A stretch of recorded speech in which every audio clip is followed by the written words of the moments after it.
এই মুহূর্তে কিন্তু পরিস্থিতি নিয়ন্ত্রণে সেনাবাহিনীর সদস্যরা এসেছে এবং তারা ওয়াসা ভবনের সামনে অবস্থান নিয়েছেন এবং কিছু সদস্য ভেতরেও প্রবেশ করেছেন।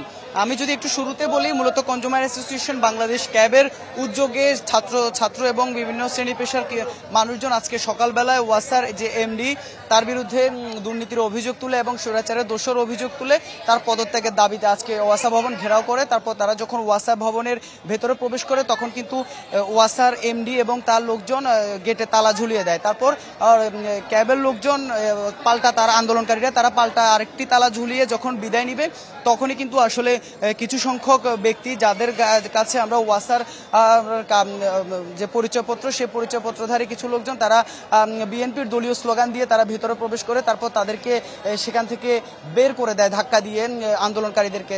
যদিও শ্রমিক দলের নেতারা এবং বিএনপির নেতৃবৃন্দ বলেছেন এগুলো বিএনপির কোনো নেতাকর্মী না এবং আন্দোলনকারীরা যেটি অভিযোগ করছেন যে সাবেক যিনি শ্রমিক লীগ নেতা তাজুল ইসলাম তার অনুসারীরাই মূলত বিএনপির স্লোগান দিয়ে মূলত ভিতরে প্রবেশ করেছেন এবং তাদের উপর হামলা করেছেন, এমনটি ক্যাবের নেতারা এবং আন্দোলনকারীরা অভিযোগ করছেন।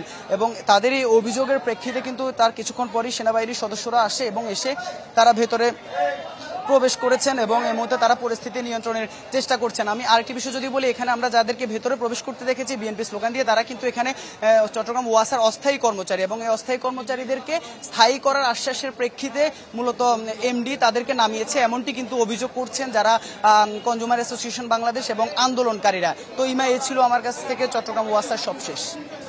মীর, আপনাকে অসংখ্য ধন্যবাদ। চট্টগ্রাম ওয়াসার এমডির পদত্যাগের দাবিতে যে বিক্ষোভ চলছে সে বিষয়ে সবশেষ খবর জানাচ্ছিলেন সহকর্মী ইবেন মীর।